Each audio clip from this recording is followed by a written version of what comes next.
Battula Prabhakar most wanted criminal ఎలా అయ్యాడు? టార్గెట్లను ఎలా ఫిక్స్ చేస్తాడు? ఎంత పక్కాగా దొంగతనం చేస్తాడు? ప్రభాకర్ రెక్కి స్టైల్ ఎలా ఉంటుంది? దొంగతనం తర్వాత తప్పించుకోకుండా ఉండేందుకు ఏం చేస్తాడు? ఇలాంటివన్నీ తెలిస్తే మీ మైండ్ బ్లాక్ అవ్వడం ఖాయం. ఇతను నోటోరియస్ క్రిమినల్. చిత్తూరు జిల్లా విరికింపేట ప్రభాకర్ స్వస్థలం. అక్కడ వడ్డేపల్లి ఏరియాలో నివసించేవాడు. తర్వాత కొన్ని పరిస్థితుల దృష్ట్యా అతని కుటుంబం భీమవరంలో కొన్నేళ్లు ఉంది. అప్పుడే అక్కడ చిన్న చిన్న దుకాణాలు పగలగొట్టడం మొదలుపెట్టాడు. అలా ప్రభాకర్ క్రైమ్ జర్నీ మొదలైంది. ఆలయాలు, పగటిపూట ఇళ్లలోకి చొరబడి దొంగతనాలు చేయడం మొదలుపెట్టాడు. మరో ఇద్దరు నేరగాళ్లతో పరిచయం పెంచుకొని వారితో కలిసి నేరాలు చేయడం మొదలుపెట్టాడు. అలా ఒక్కడే కాలేజీలు, ఆస్పత్రులు, మాల్స్, బిజినెస్ ఆఫీసుల్లో దొంగతనాలు చేయడం మొదలుపెట్టాడు. ప్రభాకర్ దొంగతనం చేయాలని ఫిక్స్ అయితే అతని రెక్కి మామూలుగా ఉండదు. నెల నుంచి 3 నెలల వరకు ఆ ప్రాంతం మొత్తాన్ని బాగా పరిశీలిస్తాడు. అందుకోసం ముఖ్యంగా హోటల్స్, దుకాణాలు, సినిమా హాల్స్, కాలేజీల దగ్గర ఉండి క్యాంటీన్ల దగ్గర కుర్రాళ్లతో మాటలు కలుపుతాడు. వాళ్లతో పరిచయం పెంచుకొని వాళ్లకు ఆర్థిక సాయం చేస్తూ ఉంటాడు. తర్వాత వాళ్లను లగ్జరీలకు అలవాటు చేసి వాళ్ల రూముల్లోనే దిగిపోతాడు. అలా ఎంప్లాయీస్ ఉండే రూముల్లో, మెస్ల దగ్గర, వైన్ షాప్ల దగ్గర, మాల్స్ దగ్గర ఉండే వాళ్లతో పరిచయం పెంచుకుంటాడు. డిజిటల్ మార్కెటింగ్ చేస్తానని వారి ప్రైవేట్ రూముల్లోనూ నివాసం ఉంటాడు. అలా వాళ్లతో దగ్గరై నేరం చేయాలనుకున్న ప్రాంతాల్లో ఒక్కడే దొంగతనానికి వెళ్లిపోతాడు. దొంగతనం చేసేటప్పుడు ప్రభాకర్ తీసుకునే జాగ్రత్తలు వింటే అవాక్కవ్వాల్సింది.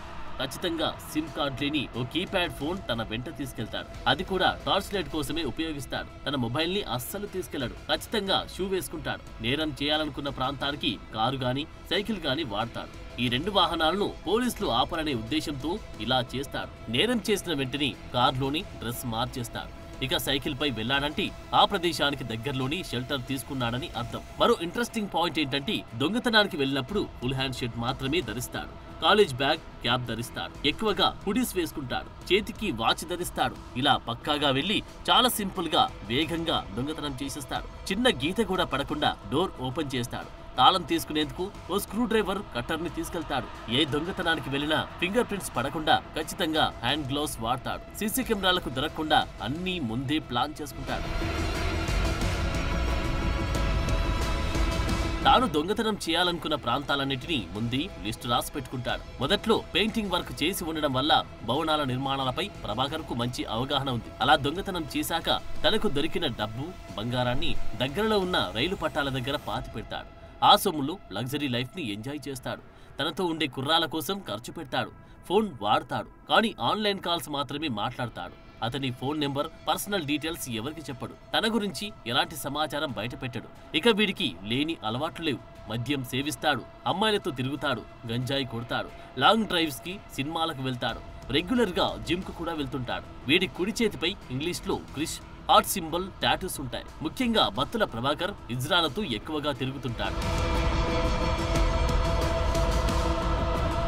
కరోనా సెకండ్ వేవ్ తర్వాత రాజమండ్రి సెంట్రల్ జైలు నుంచి రిలీజ్ అయ్యాడు. 2022లో విశాఖపట్నం సెంట్రల్ జైలు నుంచి పరారయ్యాడు. తర్వాత 2023 నుంచి నేరాలు చేస్తున్నాడు. కుటుంబ సభ్యులకు దూరంగా ఉంటాడు.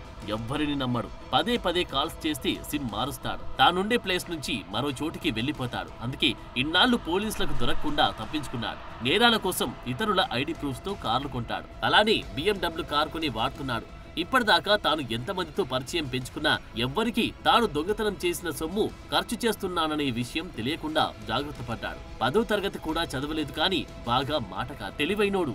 ఇన్ని నేరాలు ఎందుకు చేస్తున్నాడో తెలిస్తే మళ్ళీ షాక్ అవుతారు. ఎప్పటికైనా 5 కోట్లతో గోవాలో ఓ హోటల్ కట్టి అక్కడే సెటిల్ అవ్వాలన్నది బత్తుల ప్రభాకర్ కోరిక.